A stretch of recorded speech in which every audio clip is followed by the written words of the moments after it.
Okay. Hey. Holding hands at midnight, neath the starry sky. Nice work if you can get it. You can get it if you try. Each band member is as important as the next one because it's my band. It doesn't make me more important, doesn't necessarily give me more solo time than them. And I think that's really important. I have a lot of musical ambitions, and big band, orchestra. You see, I do two things. I sing and I play the piano, but I sing and play differently, you know what I mean? I play and I try to be like Monk. And I sing and I try to be like Frank. And Frank and Monk don't mix too well. But I like to do both of those things, you know what I mean? And people don't understand that a lot of times. See, when I get out and sing, I love the looks of you, the charm of you. That's not all this stuff. But I like to do both of those things, so my career is gonna go like that.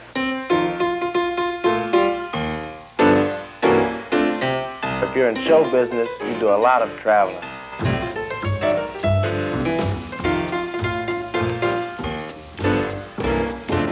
I'm glad you could join me here on the Travel Channel. We could talk about some of the places I've been, some of the places that I know very well, like New Orleans.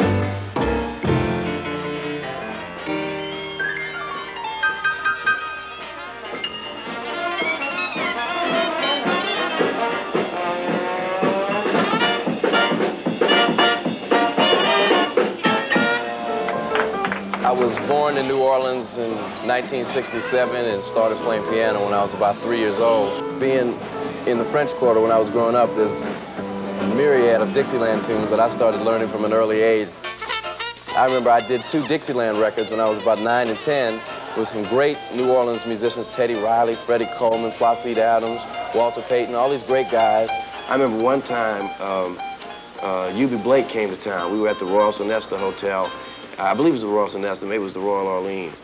And Eubie Blake came in. I don't know exactly how we got hooked up, but all I recall is I was 9 years old and Eubie Blake was 96 years old. And we played I'm Just Wild About Harry together. And he used to call me his boy, you know, how's my little boy doing? And back then, I just thought it was some old great guy that knew how to play the piano. But I look back now, and this guy's grandfather was like playing guitar in like 1812. You know what I mean? And Eubie Blake was like, his daddy like fought in the Civil War, you know what I mean? I played with this guy, and I touched his hands, and I watched him play, and I can see it now on film. It's amazing. I think when I die, I'd like my tombstone to say something like, Harry Connick Jr., the man who brought back Bourbon Street. But hopefully I'm not going to have one of these gigantic tombstones that you can write a whole book on. I just want something simple. And maybe that would be nice. The man who brought back Bourbon Street. That's something that I'd like to achieve before I die. Do you know what it means to miss New Orleans and miss her each night and day? I know I'm not wrong, 'cause the feeling's getting stronger the longer I stay away.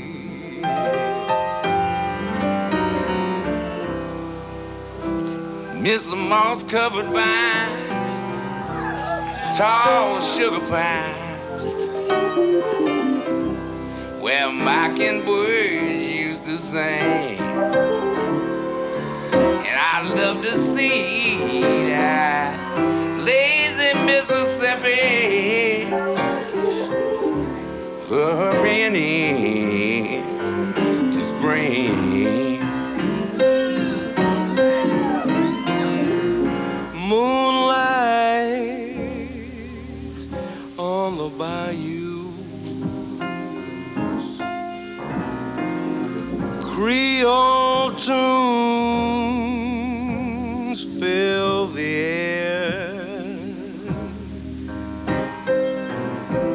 I dream about magnolias in June. I keep wishing I was there. Do you know what it means to miss New Orleans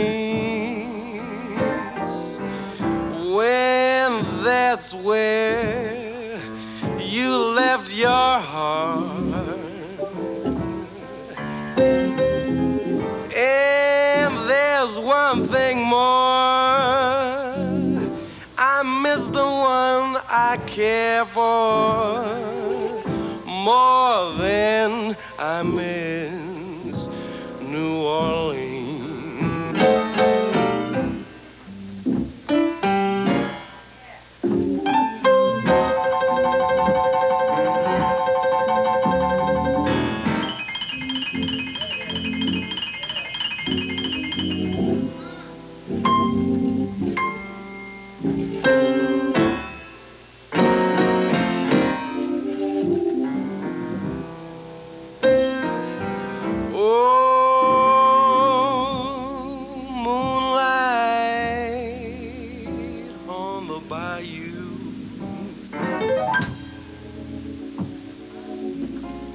I hear Dr. John playing Creole tunes in the air.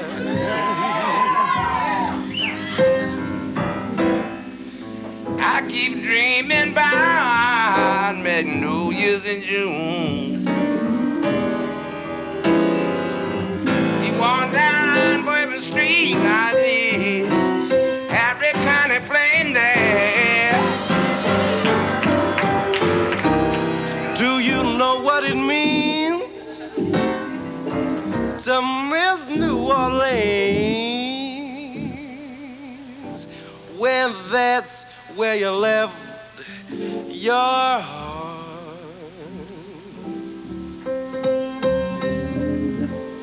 And there's one thing more. I miss the one I care for more than I miss New Orleans. Talking about more than I miss New Orleans.